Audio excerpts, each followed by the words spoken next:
Hello friends, welcome to my YouTube channel.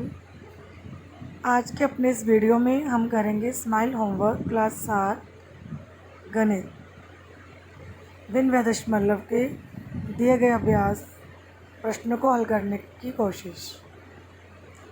अगर आपने मेरे चैनल को सब्सक्राइब नहीं किया है तो सब्सक्राइब ज़रूर कीजिए। वीडियो अच्छा लगे तो उसे लाइक कीजिए और शेयर भी ज़रूर कीजिए।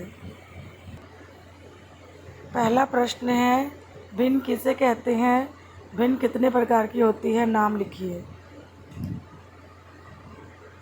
जो संख्या p/q के रूप में लिखी जा सकती है उसे भिन्न कहते हैं। परिमेय संख्या में भी हम ऐसे ही लिखते हैं। जो संख्याएं p/q के रूप में लिखते हैं उसे परिमेय संख्या कहते हैं। बस भिन्न के अंदर यह ध्यान रखना होता है, p और q प्राकृतिक संख्याएं होती हैं। q का मान 0 के बराबर नहीं होता। इसमें हमें पूछा गया भिन्न कितने प्रकार की होती है? नाम लिखिए। भिन्न निम्न प्रकार की होती है: उचित भिन्न, अनुचित भिन्न, तुल्य भिन्न, मिश्रित भिन्न। इसके बाद दूसरा प्रश्न दिया गया है, उचित भिन्न किसे कहते हैं? 2 उदाहरण देकर समझाइए।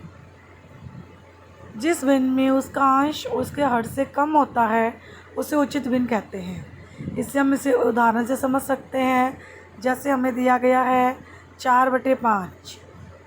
इसमें अंश दिया गया है 4, हर दिया गया है 5। क्योंकि अंश हर से छोटा है तो यह भिन्न उचित है। इसके बाद तीसरा प्रश्न दिया गया है, अनुचित भिन्न किसे कहते हैं? 2 उदाहरण देकर लिखिए। जिस भिन्न का अंश उसके हर से अधिक मान वाला होता है उसे अनुचित भिन्न कहते हैं। इसे हम निम्न उदाहरण से समझ सकते हैं। 5/4। 5 अंश है, 4 हर है। चूँकि अंश हर से बड़ा है इसलिए यह अनुचित भिन्न है। इसका अन्य उदाहरण हो सकता है 8/7, 11/9 इत्यादि। इसके बाद चौथा प्रश्न दिया गया है, अनुचित भिन्न को मिश्रित भिन्न में बदलिए। इसमें पहला प्रश्न है 17/7। हम 17 में 7 का भाग लगाते हैं तो हमारे पास आता है 2 सही 3/7।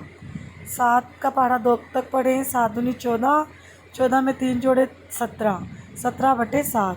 तो 17/7 को मिश्र भिन्न के रूप में लिख सकते हैं, 2 सही 3/7। इसके बाद अगला प्रश्न पूछा गया है, 9/2 को भी मिश्र भिन्न में बदलिए। जब 9 में 2 का भाग लगाते हैं तो आता है 4 सही 1/2। हम इसको चेक कर सकते हैं। 4 दूनी 8, 8 में 1 जोड़े 9, 9/2। अतः 9/2 की मिश्र भिन्न हो जाएगी 4 सही 1/2। इसके बाद अगला प्रश्न दिया गया है, अंतिम तुल्य भिन्न किसे कहते हैं? 2/3 की 5 तुल्य भिन्नें लिखिए।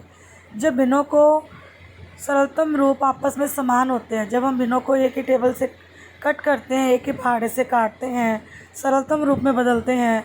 अगर जब बहुत से भिन्नों के सरलतम रूप आपस में समान होते हैं तो उसे हम तुल्य भिन्न कहते हैं। इसे हम निम्न उदाहरण से समझ सकते हैं। जैसे 2/3, हम 2 का पहाड़ा पढ़ेंगे। 2 दूनी 4, 2 तिया 6, 2 चौके 8, 2 पंजे 10, 2 छिके 12 और 3 का पहाड़ा पढ़ेंगे नीचे। 3 एकम 3, 3 दूनी 6, 3 तिया 9, 3 चौके 12, 3 पंजे 15, 3 छिके 18, 3 छिके 18। इस तरह से हम सारे प्रश्नों को कर सकते हैं। Thank you very much.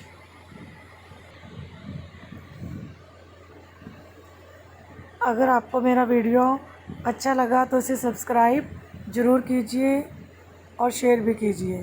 Thank you very much.